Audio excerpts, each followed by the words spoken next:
इंतहा तो ये भी थी कि ऐसे लोग जो कि जवान औलाद के लिए माँ बाप ये कह देते थे कि इसको मर जाने दो डॉक्टर साहब। ये सैकड़ों में नहीं थे, ये हज़ारों लाखों में थे। पाकिस्तान एक अजीब कौम है, अजीब ही कौम। क्राइसिस में इस कौम से बेहतर कोई कौम नहीं। आपने 2005 का ज़लज़ला देखा, 2010-11 के सैलाब देखे, बिल्कुल। और फिर ये कोविड देखे। आपको पता है इस वक्त फिलांथ्रोपी कितनी होती है पाकिस्तान में? 2003 में जो recorded charity is 72 billion rupees की। 2015-16 में फिर ये वो हुई थी 244 बिलियन। कौन सा ऐसा बिजनेस है जो इतना फ्लरिश किया होगा? And this is recorded. एक याद है पठान पेशेंट जो कि लेबर रूम में, और वो मर जाती है अगर उसको ब्लड ना मिलता, तो उसके मियाँ को मैं कन्विंस कर रहा था कि तुम ब्लड दे दो। बड़ा समझाने के लिए कहते नहीं। मैंने कहा तुम खून दे दो, तो उसका पहला रिएक्शन है कि डॉक्टर साहब मैंने खून दे दिया तो ये मेरा बहन हो जाएगा।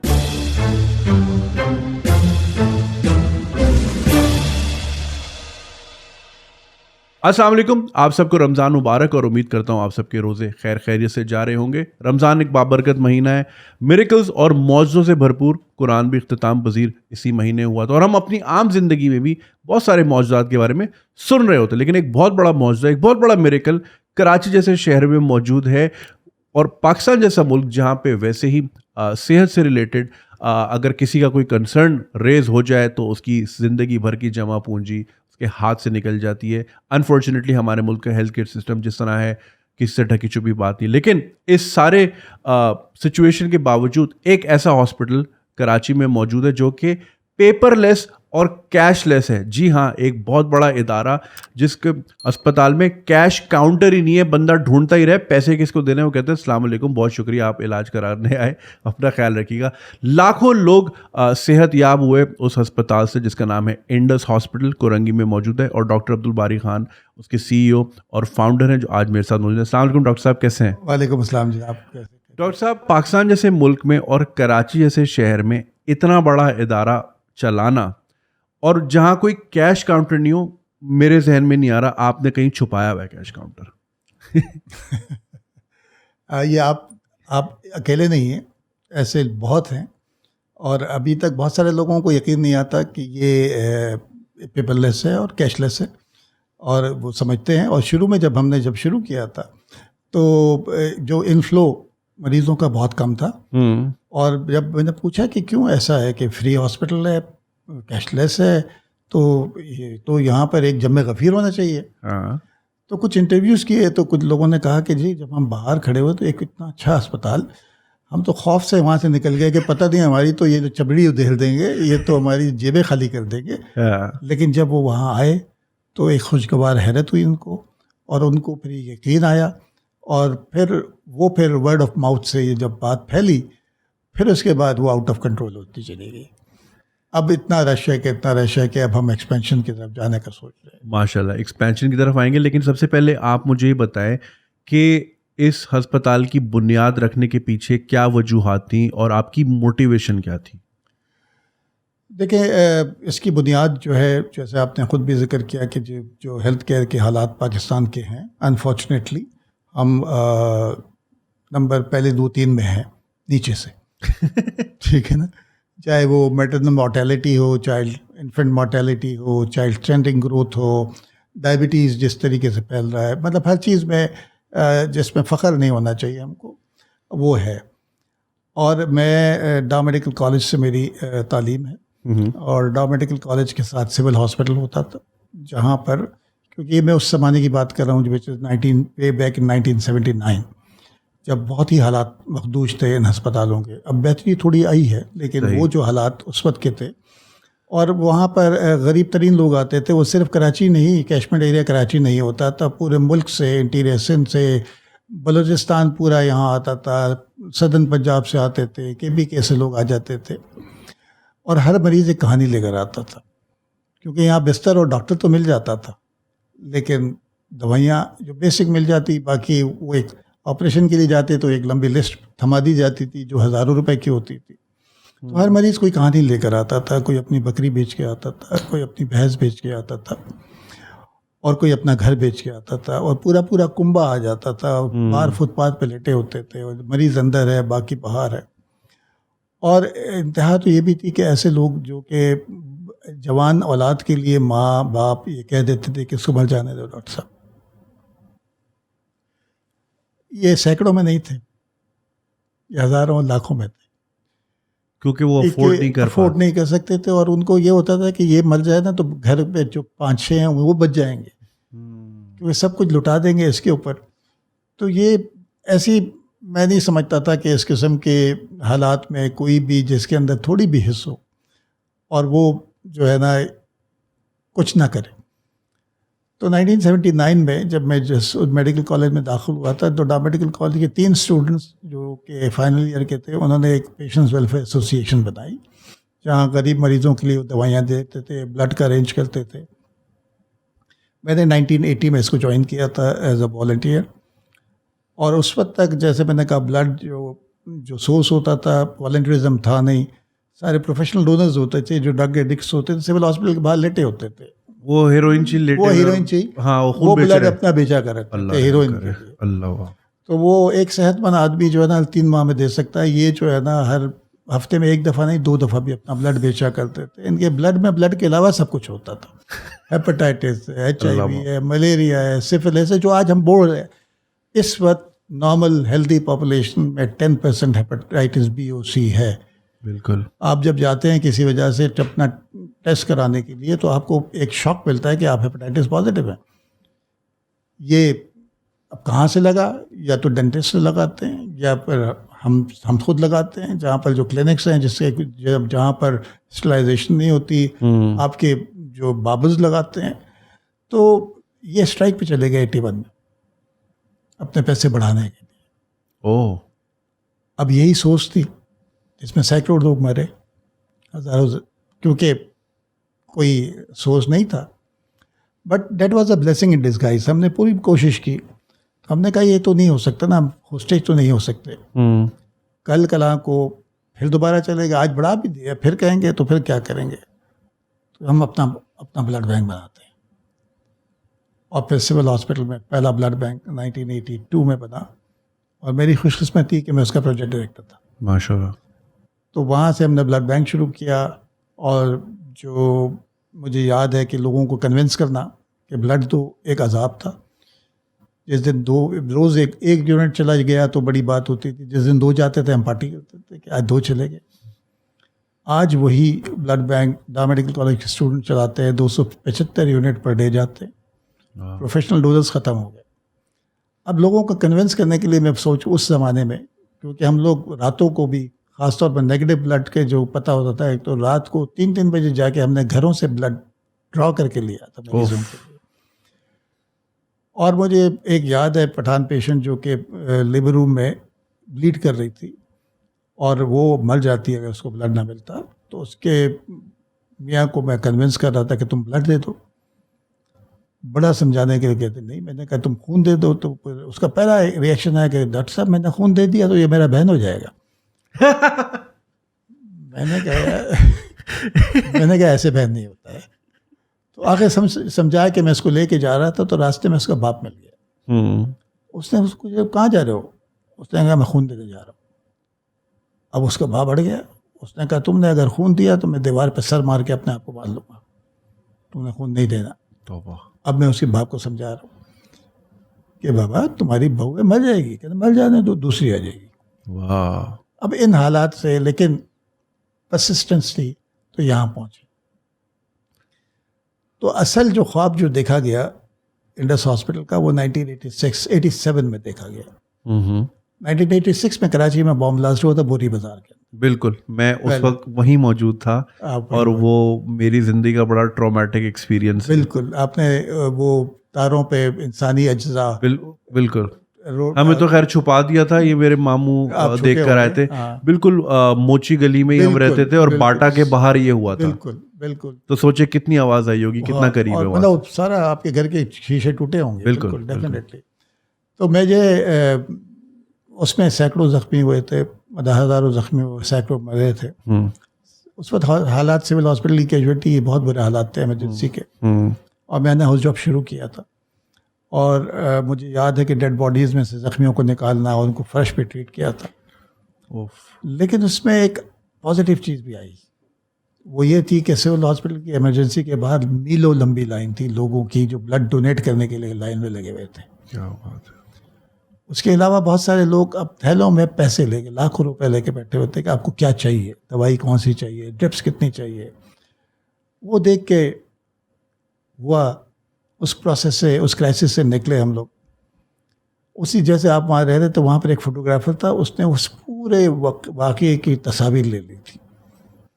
हमें पता लगा तो हमने उसकी वो तस्वीर, क्योंकि अब हमने सोचा कि अब इतना बड़ा एक डिज़ास्टर पहला हुआ था, इससे पहले कोई इतना बड़ा कोई नहीं हुआ था, और ये बहुत बड़ा था, बहुत बड़ा था। तो हमने ये सोचा था कि अगर आइंदा कुछ हुआ तो हम कैसे मैनेज करेंगे। तो ऐसा करते हैं कि सिविल हॉस्पिटल कैजुअलिटी को नया बनाते हैं। तो ऐसे शायद अब्दुल्ला आर्किटेक्ट थे, उनके पास गए, उनसे हमने रिक्वेस्ट की, उन्होंने पूरा प्लान बनाया, 100 बेड की इमरजेंसी का नक्शा बनाया। गवर्नमेंट के पास पैसे वैसे थे नहीं, या थे तो करना नहीं था। तो हमने फिर कहा कि हम डोनेशन जमा करते हैं। हमने पहली दफ़ा मतलब 12 लाख रुपए का, मुझे याद है कि हमने उसका बजट बनाया था। फिर हमने कहा नहीं, इसको और भी चीज़ें होनी चाहिए, मॉनिटर्स होने चाहिए, अपनी ऑक्सीजन सेंट्रल लाइन होनी चाहिए। तो वो 36 लाख पे चला गया बजट। ये 87 की बात कर रहे हैं, 86 की बात कर रहा हूँ। तो काम शुरू हुआ, तो जब पैसे की फ्लो कम हुआ, आहिस्ता आहिस्ता आ रहे थे, तो फिर एक आइडिया आया कि हम स्कूल के बच्चों को इस्तेमाल करते हैं। तो हमने उस वक्त मनी बॉक्सेस का कॉन्सेप्ट लेके आए। हमारा एक कलीग था, उसकी प्लास्टिक की फैक्ट्री थी, उसको हमने बोला प्लास्टिक के डब्बे बना के दो। उसने कहा मैं बना दूंगा, लेकिन ये मोल्ड नहीं है कि मैं, तो वो रात को हम लोग वो इलेक्ट्रिकल एलिमेंट से हमने एक छोटा सा बनाया, और रात को बैठ के हम उसके अंदर उसका ऊपर सुराख करते थे उसको मनी बॉक्सेस बनाने के लिए।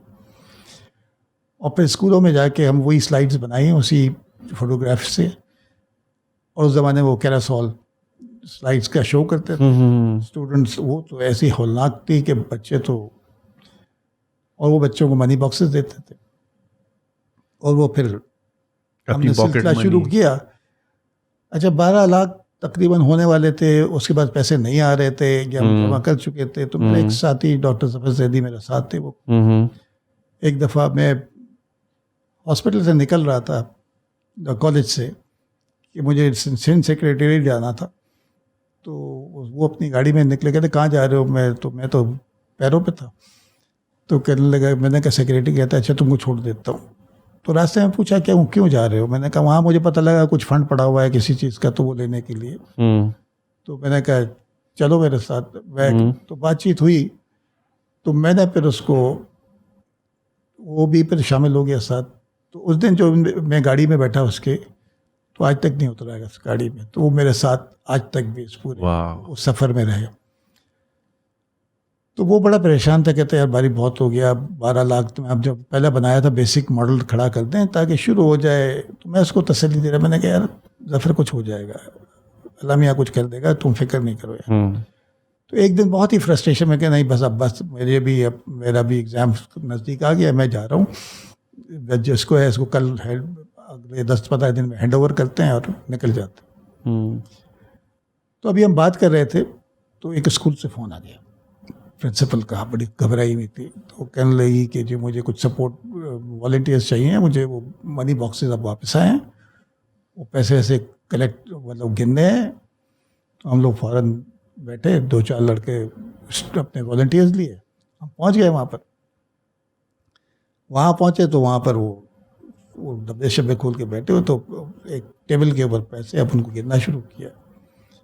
तो वो कॉइन्स भी थे, 5 पैसे, 10 पैसे, 4 आने, 8 आने, और रुपये भी थे, कुछ चेक्स भी निकले उस पर से। तो पहले स्कूल से 1,25,000 रुपये। वाह। मैंने जफर को कहा, जफर अब तो मामला कुछ 12 से ऊपर जाने का लग रहा है। ठीक है। और फिर 36 में से 24 लाख रुपए इन बच्चों ने जमा किए। वाह। उस जमाने में आज के करोड़ों रुपए होते हैं, करोड़ों रुपए होंगे। तो वो 3 लाख रुपए रेजगारी थी ना, 5 पैसे, 10 पैसे, 40 बोरियां थी सुजुकी के अंदर। उनको लेके हम गए थे कन्वर्ट कराने। गिना किसने होगा? हम सब ये वॉलंटियर्स देंगे। एक वो वीगन हाउस का प्रिंसिपल गोरा था, उसमें ब्रिटिशर था, तो उसने बुलाया कि यू नीड वॉलंटियर्स। हम लोग पहुंच गए, तो हमको ले गया वो ये जो क्लिफ्टन पे 2 तलवार पे 3 तलवार पे एक हबीब बैंक की ब्रांच होती थी। हम वहाँ घुसे अंदर तो लॉकर रूम में वो बोरियां रखी हुई थी। तो सबको बिठा के वहाँ गिनना शुरू किया। तो जब ये बन गया, तैयार हो गया, लेकिन इस दौरान PWD ने हमें बहुत तंग किया था। ओके। पाकिस्तान वर्क्स डिपार्टमेंट वालों ने जो अंदर के काम थे इतना तंग किया कि जिच कर दिया हमको।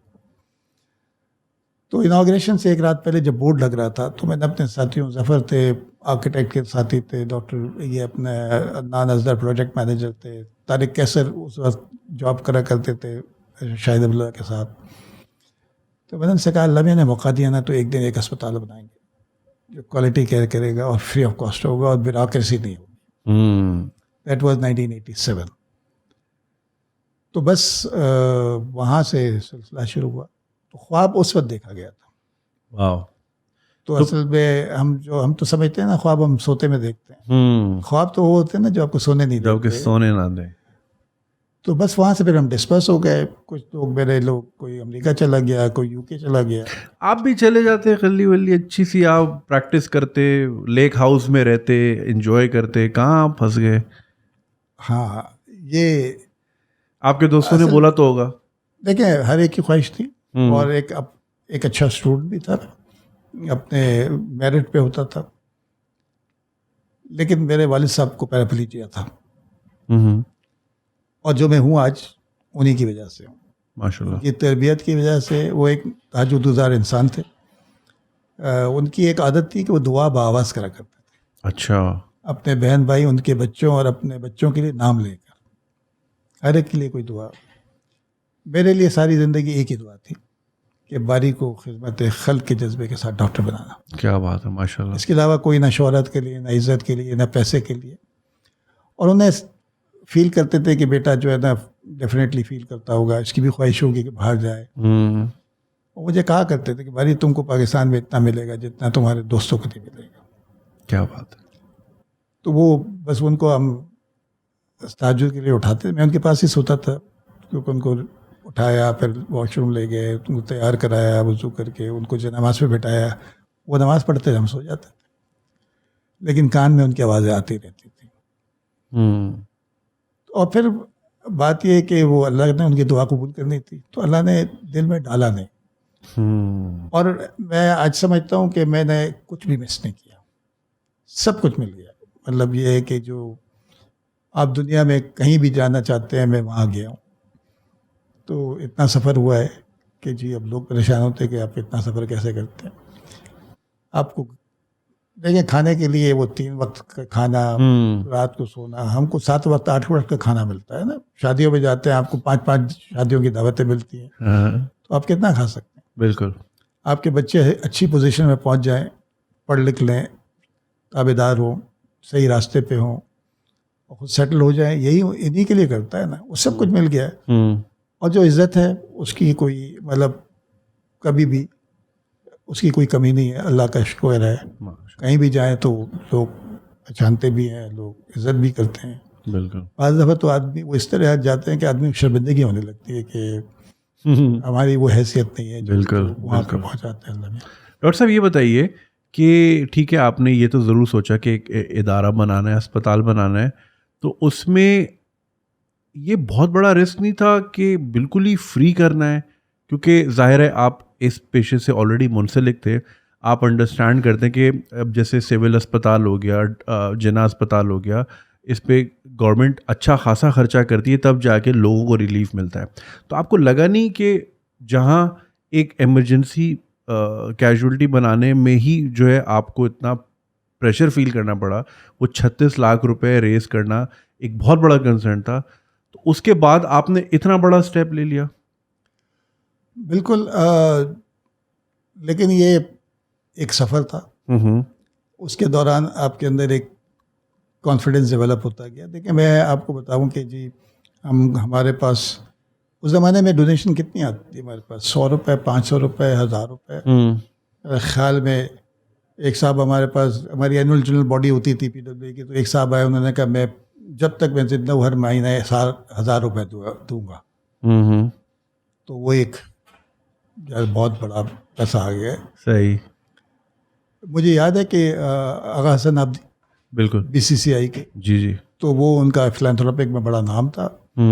तो हम लोग हमने एक रिक्वेस्ट भेजी हुई थी उनको, और उनका आपको पता था कि वो तो सफ़र में रहते, वो जब आते थे अपना जेट था, वो कुछ घंटों के लिए आते थे पाकिस्तान और फिर चले जाते थे। तो पता रखता था मैं, पता लगा आए हुए हैं, हम पहुंच जाते थे। उनका भी ऑफिस यहीं इधर 3 तलवार पे कोने पे बिल्डिंग थी, हम पहुंच जाते थे वहाँ पर, वेट करते थे, मायूस होकर आ जाते थे। 1 साल में कोई 10-12 दफ़ा ऐसा हुआ, और 1 साल के बाद एक दिन मुझे कुछ सेकंड मिल गए उनके, और मैं गया तो उनके टेबल पे वो खत पड़ा हुआ था। उन्होंने मुझे देखा, एक सवाल कोई किया होगा, उन्होंने कहा ठीक है जाए आप। मैं चला गया। 2 हफ्ते के बाद एक ख़त आया, एक बाई पोस्ट एक लिफाफा आया BCCI से, और उसमें से जो चेक निकला वो 2,40,000 रुपये का था। ये कौन से सन की बात है? ये इट वाज 1983 लेट, अच्छा 83 ओके। अब वो जब आया ना, तो हमने, मुझे याद है कि हम सब ने उसकी फोटोकॉपी करा के हर वरकत अपनी जेब में रखी हुई थी। 2,40,000 मतलब उसको कितने भी कि 2,40,000 मतलब फोन नंबर लिखा हुआ है ना। उस जमाने में तो फोन नंबर भी 6 डिजिट का होता था। तो वो एक जो है ना, और फिर वो मैंने इमरजेंसी में कैजुअल्टी में जो लोगों का रिस्पांस देखा था, फिर ये बच्चों का रिस्पांस, मैंने कहा यार ये कौन जो है ना। और असल जो बात थी ना, वो यकीन था यहाँ से अल्लाह पे, बिल्कुल, कि जो हमारे लिए मुमकिन नहीं है, अल्लाह के लिए तो कोई मुश्किल नहीं है। सीधी बात है। तो वो, और ये मैं इतनी दफ़ा महसूस किया, इतनी दफ़ा देखा कि मैं, लोग कहते हैं आप क्यों परेशान क्यों होते हैं, मतलब आपको कोई परेशानी नहीं है, आपको अब इस वक्त 10,000 से ज़्यादा एम्प्लॉइज़ हैं आपके, माशाल्लाह, आपका 34 अरब रुपए का ऑपरेशनल बजट है, 34 अरब रुपए का, और ये आप रेज करते हैं हर साल? ये हर साल रेज होते हैं। वाह। और हमारा जो एक्सपेंशन कराची का है वो 34 अरब रुपए का है, जो कि अब 50 अरब हो गया है, क्योंकि मिनी बजट ने हमारी हालात ख़राब कर दी। ओहो। और तो इतना अरबों रुपए, तो आपको नींद कैसे आती? तो मेरा उनको जवाब ये होता है कि जी मेरी घर वालों को मुझसे सिर्फ एक शिकायत है कि मैं बिस्तर पे लेटने से पहले सो चुका होता हूँ। कभी रात को मेरी आंख नहीं खुली घबराहट में, क्योंकि ये मेरा पैसा नहीं है। और मैं तो, अगर हम सब रात को सोते हैं तो आधी मौत होती है ना। बिल्कुल। जिनको अल्लाह चाहता है वो सुबह उठते हैं, जिनको नहीं चाहता, ऐसी फैमिली में हर एक के है कि रात को सोए और सुबह नहीं उठे। बिल्कुल। और वो हस्ती सोती नहीं, उस हस्ती के पास इनफाइनाइट नंबर्स हैं, उसने सिर्फ कुन फयकुन कहना है और हो जाना है। बिल्कुल। और ऐसे इतने एग्जाम्पल्स है कि जी आप समझिए तो मुमकिन ही नहीं है, और हो जाता है, कैसे हो जाता है। और एक और जो चीज़ मैंने एक्सपीरियंस की कि जहाँ मैं इस यकीन के साथ गया कि इसने मुझे देने हैं पैसे, वहाँ कभी नहीं मिला। ऐसे लोग हैं जो मुझे पता है कि वो दे सकते हैं, वो कहते भी हैं तुम्हारा प्रोग्राम इतना ज़बरदस्त है कि तुम्हारे अलावा किसी को देना नहीं चाहिए, लेकिन लिक्विडिटी नहीं है इस बार, किसी के कोई मसाइल, माल फंसा हुआ है, ये फंसा हुआ है, पेमेंट फंसी हुई है। सही। अल्लाह से बहुत माफ़ी भी मांगी कि अल्लाह नज़र उस तरफ नहीं थी, नज़र आप ही की तरफ थी। लेकिन अल्लाह में अभी जो है ना, वो भी अल्लाह की मेहरबानी है कि वो ये याद दिलाता रहता है कि मेरी तरफ रुजू करो। बिल्कुल बिल्कुल। आपके एक्सपीरियंस में, मैं अस्पताल की तरफ आता हूँ, कोई ऐसा वाक़या कि आप एक्सपेक्ट नहीं कर रहे थे और किसी ने इतना बड़ा डोनेशन दे दिया और आगे से बोला कि बस अल्लाह का बंदा लिख दें और निकल गया? ऐसे हम बहुत वाक़यात सुनते हैं। देखिए, अल्लाह के बंदे तो जो हमारा 70% लोग अल्लाह के बंदे हैं, वो नाम नहीं बताते, सामने ही नहीं आते। और ये जो है ना, ये हज़ारों में नहीं होते, ये लोग करोड़ों के, मतलब करोड़ों में देते हैं। 40-50 करोड़ दे दिए तो बताया नहीं, 70-80 करोड़ रुपए दे दिए, नहीं लिखा, पता ही नहीं है जी। और वो आगे, और एक जो मेरा एक दफ़ा हमने एंजियोग्राफी मशीन की, हमने LC खोली 0 मार्जिन पे, कोई 4 करोड़ की मशीन थी, और उसके ऊपर हम लोग कोई 3-4 महीने गुजर चुके थे। अच्छा, वो मशीन बड़ी तो होती है, तो उसकी साइड की बाहर की एक दीवार हमने फिनिश नहीं की थी, क्योंकि वहाँ से उसने जाना था और हमने फिर उसको बंद कराना था। तो एक दिन हम सब साथी बैठे हुए थे अपने ऑफिस में, शाम को रिव्यू कर रहे थे। तो मेरे एक साथी ने पूछा, डॉक्टर अख्तर अजीज़ हमारे जो साथ शुरू में साथ थे, तो मुझे पूछा, यार वो एंजियोग्राफी मशीन कब आएगी, क्योंकि वो मुझसे ठेकेदार पूछ रहा था कि मैं अपना ये चाल कब देंगे आप इसकी। तो मैंने कहा, यार आने वाली होगी। मैंने पैसे, मैंने कहा वो तो नहीं आए। वो लिटरली कुर्सी से नीचे गिर गया, कह रहे हैं तुम बारीक करते क्या हो। अच्छा, ये हमारी बातचीत चल रही थी, फ़ोन बजा मेरा। एक फाउंडेशन ने मुख्तलिफ लोगों को रिक्वेस्ट भेजी हुई थी, क्योंकि फ़ौरन तो होता नहीं है आपको। तो एक फाउंडेशन से फ़ोन आया, उन्होंने कहा कि डॉक्टर साहब आपने ये रिक्वेस्ट भेजी थी एंजियोग्राफी मशीन की। तो कल हमारी बोर्ड की मीटिंग थी और वो बोर्ड में अप्रूव हो गई, माशाल्लाह। और अब चेक किसने के नाम पे बनना है? तो मैंने कहा कि इंडस हॉस्पिटल के नाम पे चेक बनेगा। ये मेरी बातचीत हो रही है फ़ोन पे, तो मेरे कमरे का दरवाज़ा खुलता है और DHL का लिफाफा आता है, जो शिपिंग एडवाइस है कि अगले हफ्ते मशीन पहुंच रही है आपकी। तो मेरा खुदा जो है ना, बहुत प्रिसाइसली प्लान करता है कि जी। तो वक्त ऐसा मुझे कहना, यार अल्लाह मियाँ को पहले कर देते था, इतना टेंशन देने की क्या ज़रूरत थी। मैंने कहा, अल्लाह मियाँ कहता है कि तुम उसकी तरफ रुजू करो, दुआ करो। बिल्कुल। इतनी आसानी से नहीं डॉक्टर साहब, कल ही मैं एक वीडियो बना रहा था चैरिटी से ही रिलेटेड, और मैं उसमें उसका क्रक्स ये था कि मैंने अपनी ज़िंदगी में जितनी भी ग्रोथ देखी जो हुई, ठीक है, उसमें मेहनत, कंसिस्टेंसी, माँ की दुआएं अपनी जगह, लेकिन जो एक एलिमेंट मैं अपनी ज़िंदगी में देखता हूँ वो ये है, मैंने कभी चैरिटी का साथ नहीं छोड़ा। 10 रुपये भी रहे ना जेब में, तो 5 रुपये अगर कोई मुझे लगा, और मैं उसमें यही समझाने की कोशिश की कि देने से बढ़ता है। बिल्कुल। लोगों को ये बात कॉन्सेप्ट समझ नहीं आती। लोग कहते नहीं जी जमा करने से बढ़ता है, जमा करने से नहीं, देने से मल्टीप्लाई होता है। देखिए, देने जमा करने से डिवैल्यूएशन होती है। बिल्कुल। आज मतलब आपका रुपया तो हाँ, बैंक में रखा हुआ है, डॉलर ऊपर जा रहा है, वो डिवैल्यू हो रहा है, वो चीज़ आपसे मिल नहीं रही। तो it's basically depreciating endowment. Basically depreciating endowment. कोई चीज़ हमसे बड़े खुश होते हैं ना कि जी हमने ये जो टोयोटा ले ली है ना, इसकी रीसेल बड़ी अच्छी है, तो जितने की लो तकरीबन उतने की बिक जाती है 10 साल बाद। लेकिन दूसरी गाड़ी लेने जाओ ना, उससे डबल मिलती है। बिल्कुल। हाँ, लोग कॉन्सेप्ट नहीं समझ पाते। वो कॉन्सेप्ट नहीं है, तो इसलिए देने से डेफिनेटली बढ़ता है। और अल्लाह से बिजनेस है ना, और अल्लाह अपना कर्ज नहीं रखता। ये वाली बात। अल्लाह अपना कर्ज, इंसान का कर्ज नहीं रखता। वो आप देखिए, जब भी मैंने ये सोचा, कोई चीज़ सोची नहीं है तो अल्लाह मैंने दे दी है, उससे ज़्यादा दी है। सही। अच्छा डॉक्टर साहब, हॉस्पिटल के बारे में बताएं। वो लोग जो कराची में नहीं रहते, जिन्होंने नहीं विजिट किया, या वो लोग जो कराची में रहते हैं और उन्होंने फिर भी उनका नहीं आना हुआ कभी, कितने डिपार्टमेंट हैं और कौन कौन से स्पेशलिटी हैं, कौन कौन सा इलाज वहाँ हो रहा है, ताकि लोग कंसिडर कर सकें उसको? देखिए, हमने बेसिकली शुरू तो किया था 150 बेड से, और फिर शुरू में एहसास हो गया था ये 150 बेड जो है ना, आटे में नमक से भी कम है। तो उसमें 2 करोड़ की आबादी कराची की थी, अब तो 2.5-3 हो चुकी होगी।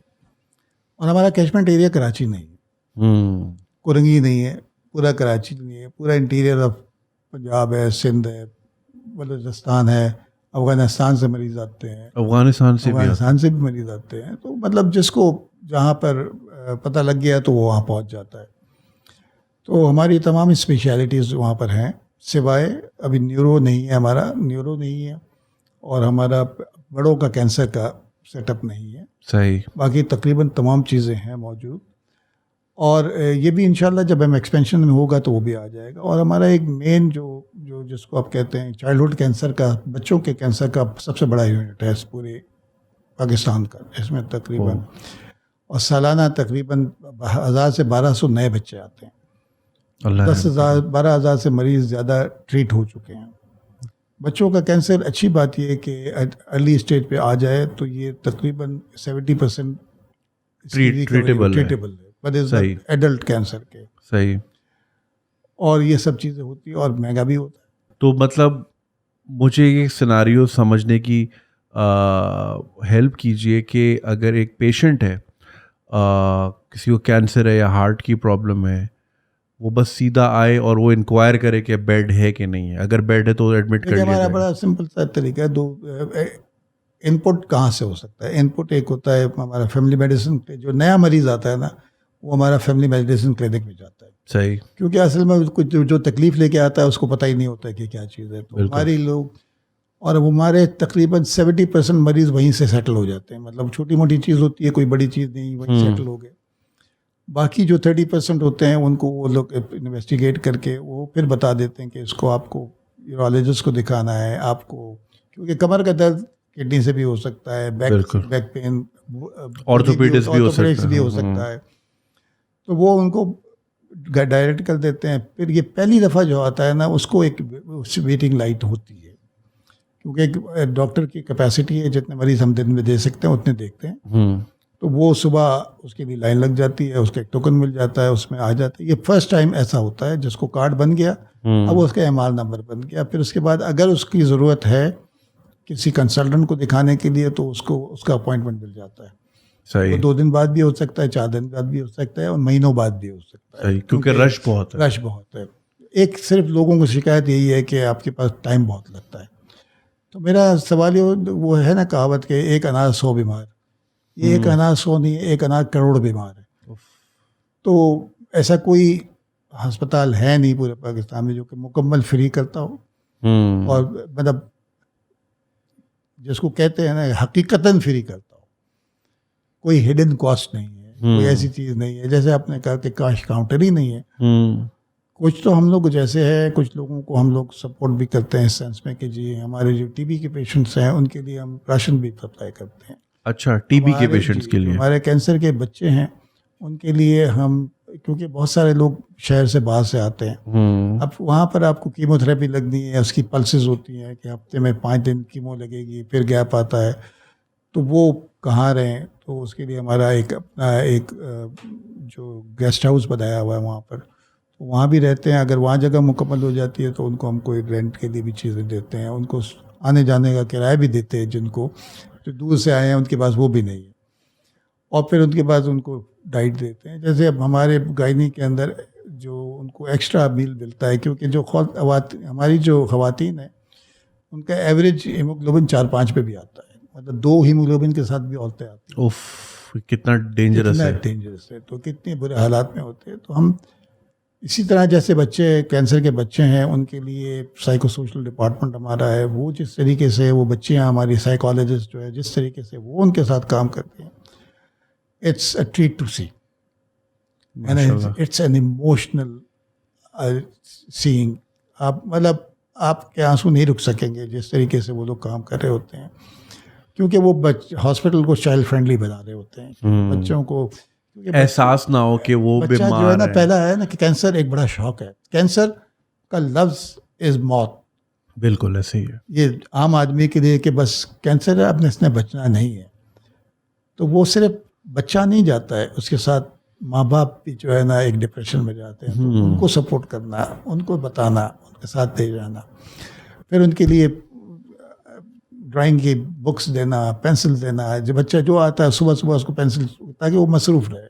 सो यानी कि एक बच्चा जो कि एक मुल्हिक बीमारी का शिकार है, उसको तो आप ट्रीट कर ही रहे हैं, लेकिन उसकी वजह से पेरेंट्स जो डिप्रेशन में जा रहे हैं उनकी भी काउंसलिंग, उनको भी कह रहे हैं, उनके सिबलिंग्स की भी, उनके सिबलिंग्स की भी। फिर उसके अलावा जो है ना उनके लिए जो है, क्योंकि कैंसर में बच्चे की इम्यूनिटी कम होती है, आप बाहर नहीं जा सकते, आप उसको बंद रखते हैं, स्कूल नहीं जा सकते, उनके लिए आपने एक पूरा प्ले एरिया बनाया हुआ है जहाँ उनको खेलने के लिए वहीं पर खेलें। उनको जो महरूमियाँ उनकी ख्वाहिशें होती हैं कि ख़ास तौर पर, अच्छा कुछ बच्चे हैं जिनको हमें पता है कि ये इनका एंड इज़ डेथ, तो उनकी ख्वाहिशों को भी पूरा करते हैं। उसने कहा मेरी ये ख्वाहिश है। फिर उसके बाद पहला शौक मिलता है, कैंसर हुआ। फिर जब ये ट्रीट हो जाते हैं, जब वापस जाते हैं तो वो अपने क्लास से नीचे हो जाते हैं, तो दूसरा प्रेशर है कि दोस्त ख़त्म हो गए। तो फिर हमने इसके लिए एक हॉस्पिटल स्कूल बना दिया। तो अब वो हम उस स्कूल के अंदर उसका जो गैप है उसको कवर करते हैं, ताकि वो वापस अपने दोस्तों के साथ जाके बैठे। Oh, that's so sweet. तो वो भी ये आपने कितनी बारीक चीज नोटिस की है? क्या किसी बच्चे ने कंप्लेन की थी या आप लोगों ने खुद नहीं, ऑब्जर्व हमने किया? भी देखते हैं भी दुनिया में ऐसे मॉडल्स थे, हम वाह। देख के आए, हमने कहा ये करना चाहिए, क्योंकि देखिए हम तो दुनिया से सीखते हैं। जैसे पेपरलेस का था तो हमने कहा कि आगे दुनिया पेपरलेस पे जाएगी। हमने डे 1 से पेपरलेस किया। मेरी फर्स्ट हायरिंग सॉफ्टवेयर इंजीनियर्स की थी कि उनको बिठा दिया, जो हमारे उनको बोला कि डॉक्टर को जो चाहिए वो बना के दे दो ताकि इसकी ओनरशिप हो जाए। जैसे अभी रमज़ान है, ईद आएगा तो फिर ईद बाज़ार लगता है वहाँ पर। अच्छा। हाँ, वहाँ पर ईद बाज़ार लगता है। जैसे बाज़ार में कपड़ों के स्टॉल होते हैं, जूतों के स्टॉल हैं, फिर उसके बाद चूड़ियाँ हैं, फिर मेकअप का That's so सामान है। sweet। तो बच्चे को, क्योंकि वो बच्चे जा नहीं सकते हैं, वो तो उनको आप ईद घर पे ले आते, मतलब ईद हॉस्पिटल वार्ड में ले आते हैं? वार्ड में। और ये बच्चे हैं जो हमारी साइकोलॉजी, हर त्यौहार में ये लोग घरों में ईद नहीं मनाते, ये लोग यहाँ मनाते So हैं, sweet। इन बच्चों के साथ मनाते हैं। चाहे 14 अगस्त हो, चाहे 6 सितंबर हो, चाहे ईद मिलाद नबी हो, मतलब जो इन लोग बड़ी ख्वाहिशें मारनी पड़ती हैं कि आप अपनी फैमिली को छोड़ जी। के इतने बड़े बड़े मतलब ये लोग तो ओकेजन। मौका ढूंढ रहे होते हैं ना, कोई मौका मिल जाए तो हमने कुछ कर दे, कोई एक्टिविटी आए, पहुंच जाते हैं कि डॉक्टर भाई ये करना है, पैसे नहीं है। और मैं तो कहता हूँ भाई इनको देखते ही मुझे पता है कुछ आना है, मैंने कहा कर लो, आ जाएंगे पैसे, हो जाते हैं फिर इंशाल्लाह। लेकिन बड़ा ये एक, क्योंकि इस तरीके से ही, और कुछ लोग होते हैं मतलब जिनकी बच्चों की डेथ हो जाती है तो फिर उनकी फैमिली के साथ ताल्लुक़ रखना, उनकी बेरीमेंट कॉल करना, उनको तसल्लियाँ देना, तो वो सारा एक, मतलब आप, मतलब एक अगर एक पेशेंट की डेथ भी हो गई तो उसके बावजूद आप फॉलो अप रखते हैं फैमिली से, फैमिली के साथ, ताकि उनकी तसल्ली के उनको लिए। थोड़ा सा एक सपोर्ट चाहिए होता है। That's so अब वो sweet। हमारे बच्चे, मतलब मुझे अभी याद ये, फिर जो बच्चों के अंदर टैलेंट होता है ना, लेकिन जिस बच्चे को कैंसर होता है ना, वो बहुत जल्दी बड़ा हो जाता है। बिल्कुल। उसने मौत को उसको मौत नज़र आती है, वो देखता है तो वो उसके अंदर इसके जो आइडियाज़ होते हैं वो निकलते हैं। तो बहुत सारे बच्चे जो है ना पेंटिंग में कुछ पेंटिंग के जरासीम होते हैं, उनको फिर उजागर करते हैं, तो हम लोग उनको मेंटरिंग कराते हैं। तो एक बच्ची है ज़ैनब, आप उसकी पेंटिंग्स देखें ना, वो उसके अपने आइडियाज़, उसने देखा कि मौत का फरिश्ता आ रहा है तो उसको, और यहाँ पर होप है, डॉक्टर मुझे खींच रहा है उसे बचाने। ओह, आप देख नहीं सकते इन तस्वीरों को, वो उसके ट्रू वो उसके इमोशंस बिल्कुल। इमोशंस हैं जो अब वो उनकी फैमिली जो है ना, उनके पेरेंट्स आए थे उस दिन, अभी हमारा एक एग्जीबिशन किया था तो उनके पेरेंट्स आए थे, तो वो जुड़े हुए अस्पताल के साथ, और उनके बहन भाई भी थे, वो भी आए हैं। तो वो जो एक बॉन्डिंग हो गई है ना, अब ये फिर उन बच्चों के लिए, दूसरों के लिए सपोर्ट के लिए आते हैं कि जी उस दिन उनके वालिद साहब जो बोल रहे थे वो चली गई, लेकिन वो जिंदा है, कि उसने अपनी ये, और पेरेंट्स ने उसकी, मतलब उसको एक आर्टिस्ट बना दिया। अब उसकी तस्वीर देखें, आप नहीं समझेंगे कि कैसे कि किसी आम बच्ची ने ये बनाया होगा। अब मतलब अफगानिस्तान से आ रहे हैं, अब वो यहाँ से उर्दू बोल के जा रहे हैं, उर्दू सीख के स्कूल में सिखा दिया आप। इसी तरह आपके पास आप देखें ना, काफ़ी हमारा 18-20% बच्चे तो बलूचिस्तान से आते हैं।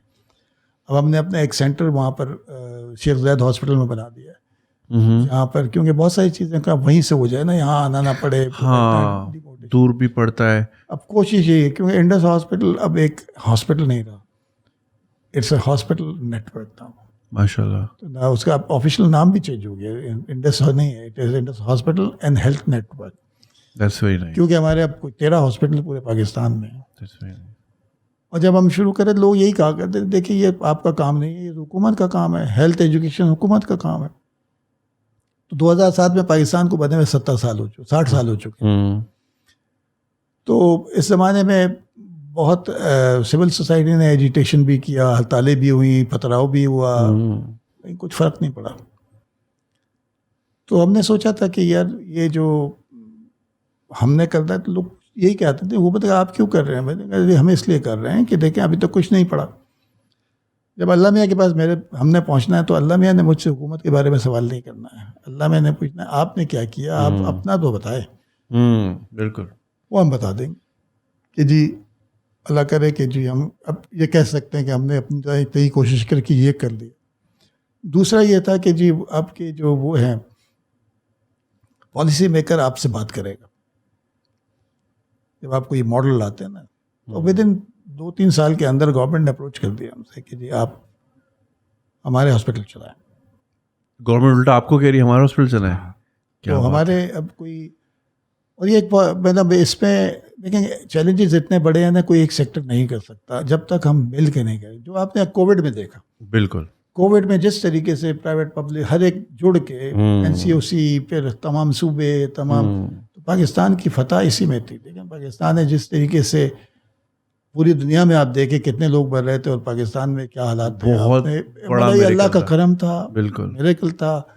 और जो चीज़ें हुई, लेकिन मैनेज भी बहुत अच्छा किया था। मैनेज बहुत अच्छा हुआ पाकिस्तान था, डेटा overall। के साथ करना और सब चीज़ बहुत अच्छे मैनेज हुआ। लोगों ने जिस तरीके से कंट्रीब्यूट किया, पाकिस्तान एक अजीब कौम है अजीब ही कौम। क्राइसिस में इस कौम से बेहतर कोई कौम नहीं। आपने 2005 का ज़लज़ला देखा, बिल्कुल 2010-11 के सैलाब देखे, बिल्कुल। और फिर ये कोविड देखा। अल्लाह करे कि नॉर्मल हालात में भी वैसे ही करें जैसे कि क्राइसिस में करते हैं। कोई भूखा तो नहीं उससे- सोता। सवाल ही नहीं पैदा, सवाल ही नहीं ये पैदा मीटिंग होता। हो रही थी जब ये वो लगा रहे थे लॉकडाउन, तो किसी ने कहा, मैंने कहा देखें लोग मर जाएंगे, भूख से मर जाएंगे, ये होगा वो होगा। मैंने कहा पाकिस्तान में भूख से कोई नहीं मरेगा। दूसरी चीज़, कोविड से मर जाएंगे लेकिन भूख से नहीं मरेंगे। आप देख लीजिए, अब आपने देखा हर किस्म के लोग होते हैं कि लोगों के पास इतना था कि वो बेच भी रहे थे, कुछ ऐसे लोग भी थे। तो किसी को यहाँ पर जो है ना भूख से कोई नहीं सोता यहाँ पर, लेकिन ये फिलैंथ्रोपी इतनी होती है पाकिस्तान। डॉक्टर साहब मैं यही जानना चाह रहा हूँ, और ऑब्वियसली आपका इतना वास्ट एक्सपीरियंस है, ये फिलैंथ्रोपी का ये जो कीड़ा है हमारे अंदर, ये इतना क्यों है? देखिए इसमें आपका मजहब जो है ना उसकी वो है, क्योंकि कुरान कहते हैं ना कि देखिए 2.5% जो है ना जो ज़कात है वो दिन ये तो है। अच्छा जो 2.5% उसके अलावा तुम्हारे अपने से जो ज़्यादा है उसको अल्लाह की राह में दो। बिल्कुल ठीक है। एक साहब, एक पैगंबर थे, मुझे नाम उनका याद नहीं था, तो एक आदमी आया, वो गरीब तरीन आदमी, तो वो मुझे वहाँ से गुजरे, उन्होंने कहा कि मेरे लिए अल्लाह से कहो कि मुझे जो तुम्हारी मेरी किस्मत में जो लिखा हुआ है ना, अल्लाह ने कहा तुम्हारे में लिखा हुआ है, मुझे एक मुश्त दे दे बस। हाँ तो उन्होंने कहा कि भाई बात ये कि ये मुश्त दे दे फिर तो तुम खत्म ही। उसने कहा नहीं बस जो भी है इस ज़िंदगी से तो बेहतर होगा। तो उन्होंने दुआ कर ली कि अल्लाह इसको दे दे। तो वहाँ से चले गए।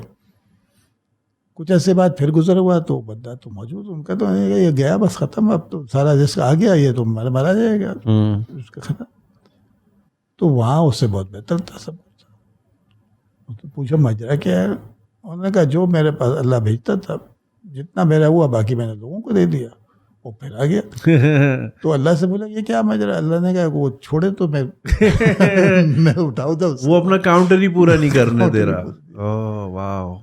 तो वो वही है इसी तरीके से। तो इसलिए जो लोग करते हैं, और देखें कि अगर आप ये सिर्फ पैसे वाले की बात नहीं कि फिलैंथ्रोपी नहीं बिल्कुल नहीं। आप, मुझे बचपन भी याद है और अभी भी होता होगा छोटे इलाकों के अंदर, जो जुमेरात के दिन छोटी छोटी परचून की दुकानें भी होती थी ना, तो उसके साइड पे एक जो कटोरी सी पड़ी होती थी, उसमें सदका बॉक्स पैसे पड़े होते थे ना, कोई भी आता था वो दे देता कि 4 आने दे दे, 8 आने दे दे, रुपये दे दे।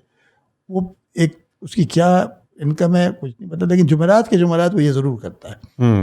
आपको पता है इस वक्त फिलैंथ्रोपी कितनी होती है पाकिस्तान में? 2003 में डेटा था, जो recorded charity is 72 billion rupees की थी 2003 में। 2003 तो 100 क्रॉस कर गई होगी। 2015-16 में फिर ये वो हुई थी, तो वो है 244 बिलियन। कौन सा ऐसा बिजनेस है जो इतना फ्लरिश किया होगा कि इतने मैक्सिमम देख लें इतना परसेंटेज किस पे इंक्रीज हुआ होगा। एंड दिस इज रिकॉर्डेड हर घर में। लेकिन आपका ड्राइवर है, किसी की बेटी की शादी है, किसी का इलाज माल जाए, किसी के घर की छत गिर गई है, हाँ। कुछ ना कुछ कोई ना कोई हर एक को कर रहा होता है।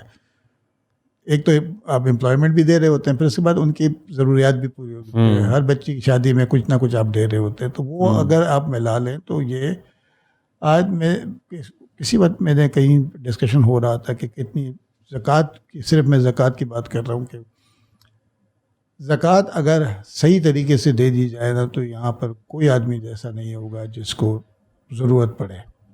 और ये माशरे में हज़रत उमर बिन अब्दुल अज़ीज़ के ज़माने में ज़कात देने वाले थे और लेने वाले नहीं थे, और ये आज भी हो सकता है अगर हम सब अपनी ज़कात सही तरीके से दे दें। बिल्कुल। डॉक्टर साहब, मुझे बस ये बताइए कि भी जो एक्सपेंशन प्लान आपका चल रहा है वो इस वाले से जो भी एग्जिस्टिंग आपका है सेंटर, उससे कितना बड़ा है और वो उसमें कितनी सहूलियात हैं वगैरह वगैरह, ताकि ऑडियंस भी जान पहले तो सके। देखिए मैं थोड़ा नेटवर्क को बता दूं, क्योंकि अभी लोगों का कॉन्सेप्ट ये है कि कराची में एक हॉस्पिटल है, हाँ, मेजॉरिटी आप भी यही कह रहे थे कराची का हॉस्पिटल हाँ। लोगों को नहीं बताओ। तो जैसे मैंने कहा प्राइवेट पब्लिक पार्टनरशिप शुरू हो गया, तो इस वक्त हमारे पूरे पाकिस्तान में 13 हॉस्पिटल हैं, सही। जिसमें से 8 हॉस्पिटल गवर्नमेंट के साथ हम प्राइवेट पब्लिक पार्टनरशिप में आ रहे हैं। सिंध में बदीन का है, फिर मुजफ्फरगढ़ में है, मुल्तान में है, लाहौर में है। हमारे अपने हॉस्पिटल कराची के अंदर हैं, एक हमारा गायनी का हॉस्पिटल है, फिर PIB कॉलोनी में हमारा एक सेटअप है, फिर होंग में हमारा एक हॉस्पिटल है। इसके अलावा हमारे जो लाहौर में एक नया 600 बेड का हॉस्पिटल तैयार हो चुका है, उसकी फिनिशिंग हो रही है। 100 बेड ऑपरेशनल हो गए हैं, अगले साल 300 बेड पे चला जाएगा और 2025 तक ये मुकम्मल 600 बेड का हो जाएगा।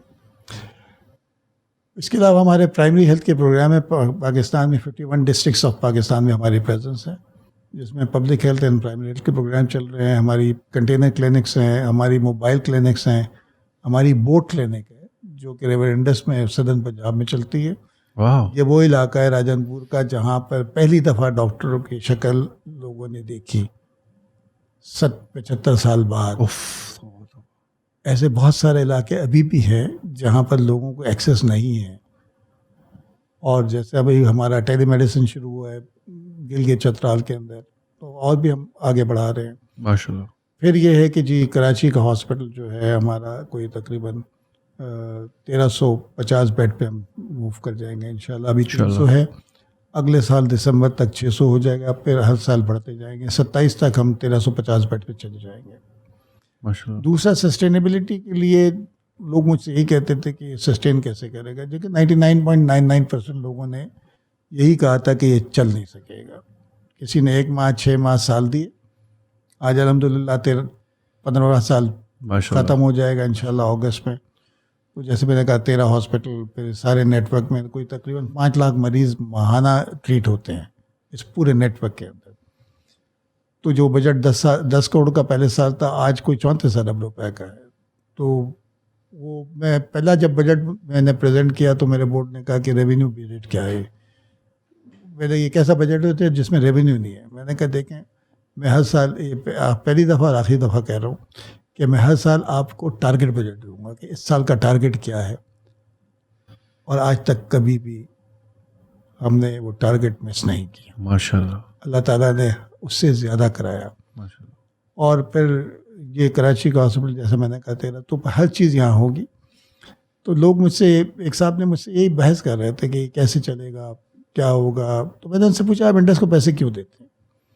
उन्होंने कहा यार तुम हो, ज़फ़र है, अमीन है, अख्तर है। तो मैंने कहा इसका मतलब है कि पैसा इंपॉर्टेंट नहीं है, बारी, ज़फ़र, अमीन, अख्तर इंपॉर्टेंट है, अशर है, शैमवेल है, ये इंपॉर्टेंट है। अब इनकी जिम्मेदारी है कि अपने साथ 5 साल 10 साल 15 साल 20 साल छोटा तैयार करें, और उनको भी यही कहेंगे, उन्होंने भी यही करना है। तो 200 साल तो मैं देख सकता हूँ ठीक है। और पैशनेट ह्यूमन बींग चाहिए, और उसके लिए आपको अपना एक इदारा बनाना पड़ेगा। तो हमारी Indus university of health sciences जो है ना वो भी शुरू हो जाएगी इंशाल्लाह। हमारा nursing college, college of physical therapy and rehabilitation, और college of allied health sciences ये चल रहा है इंशाल्लाह। हम हमारे फिर इसमें आइंदा आने वाले सालों में हमारा college of pharmacy, college of public health, college of medicine, college of dentistry ये आ जाएगा। और ये वो लोग होंगे जिनको रोल मॉडलिंग से सिखाया जाएगा, क्योंकि जब तक पैशन ना होना, ये इसके लिए आपको दिल चाहिए, दिल में दर्द चाहिए, और उसके अलावा ये नहीं चल सकता। और देखिए हम बात करते हैं सक्सेशन प्लान की, लोग तैयार करें। मैं मानता हूँ कि उसके ऊपर आपको करना चाहिए, लेकिन मेरे अल्लाह की सुन्नत डिफरेंट है। वो देखिए, एक स्टेज है जिसमें हर कैरेक्टर है, उसका टाइम डिफाइंड है, उसने किसको रिप्लेस करना है ये पता है अल्लाह को, हमें नहीं पता। लेकिन जो हुज़ूर सल्लल्लाहु अलैहि वसल्लम ने रोल मॉडलिंग की थी, जो उन्होंने अपना एक तरीका बता दिया और उसके साथ लोग तैयार होते चले गए। क्योंकि जैसे अभी भी आप बहुत सारे लोग, आप इंडस में किसी से पूछेंगे तो इंडस चलता कैसे, वो कहते अल्लाह चलाता है। अगर ना भी चलो तो अल्लाह अल्लाह तो कर रहे हैं सब लोग, ठीक है ना? तो वो आप गैर महसूस, मैं अभी भी देखता हूँ बहुत सारे लोग जब बात कर रहे होते हैं तो वो मेरी वोकैबलरी बोल रहे होते हैं या किसी और की वोकैबलरी बोल रहे होते हैं। तो ये आपको एक रोल मॉडल होना होता है और गैर महसूस तरीके से आप इन्फ्लुएंस करते रहते हैं लोग। बिल्कुल। तो वो जारी रहेगा। तो इसीलिए तो इंशाल्लाह जबरदस्त, वहाँ पहुँच जाएंगे जहाँ पर इंशाल्लाह ले जाना है। हमारी दुआएं और नेक तमन्ना आपके साथ हैं। आप अगर कोई कॉल देना चाहें, बहुत सारे लोग आपको देख रहे हैं, सुन रहे हैं, तो आपके लिए हाजिर है कैमरा लोगों को। देखें, सबसे पहली बात तो ये है कि 2-3 चीज़ें। एक तो नौजवानों के लिए मैं पैसेज देना है कि यकीन अल्लाह पे पुख्ता रखें, गैर मुतज़लज़ल यकीन के बग़ैर। अगर गैर मुतज़लज़ल यकीन है तो मैं नहीं समझता कि कोई चीज़ ना हो सके। दूसरी बात यह है कि पॉजिटिव थिंकिंग। तीसरी बात यह है कि जी आप जो है ख्वाब बड़ा देखें। देखिए, बड़े ख्वाब के लिए आपको 2 चीज़ें प्री रिक्विजिट है कि आपके पास वक्त बहुत है, आपके पास बेइंतहा पैसा है। जब तक ये अगर आपके जहन में नहीं होगा तो आप ख्वाब देख ही नहीं सकते। दूसरी बात ये कि सारी चीज़ें जो इंडस का ये सेटअप चलता है वो यकीनन अल्लाह ताला पे यकीन के साथ, मरीज़ों की दुआओं से और लोगों के तावन से चलता है। मैं जब हमारी रजिस्टर्ड चैरिटी दुनिया भर में है, यूके में, यूएस में, ऑस्ट्रेलिया में, कनाडा में, यूएई में, स्विट्ज़रलैंड में, जर्मनी में, अब और भी बढ़ रहा है। तो मैं उनके बाद जब बाहर जाता हूँ फंड रेजिंग के लिए तो मैं वहाँ पर एक बात ज़रूर करता हूँ कि पाकिस्तान में जो है ना, आपको हमेशा बुरी खबरें मिलती है पाकिस्तान से कि करप्शन बहुत है। आपको यहाँ पर रोड पानी नहीं आता है, बिजली चंद घंटे आती है, रोड टूटे हुए हैं। लेकिन मैं आपके लिए पाकिस्तान से एक अच्छी खबर लेके आया हूँ। वो ये है कि ये 34 अरब रुपए का जो बजट है हमारा इस बार, ये 92% पाकिस्तान से रेज होता है। माशाल्लाह। एक्सपेक्ट पाकिस्तानी करते हैं और मैं उनसे ये भी कहता हूँ कि ये कम से कम 50-50 तो होना चाहिए। तो इंशाल्लाह अगर हम इसी तरीके से जारी रहे तो हम सब इंशाल्लाह अपनी ज़िंदगी में, और अगर हम सब लोग अपने लिए, इस मुल्क के लिए करते रहेंगे तो इंशाल्लाह अपनी ज़िंदगी में एक सेहतमंद और खुशहाल पाकिस्तान देखेंगे। बहुत बहुत शुक्रिया।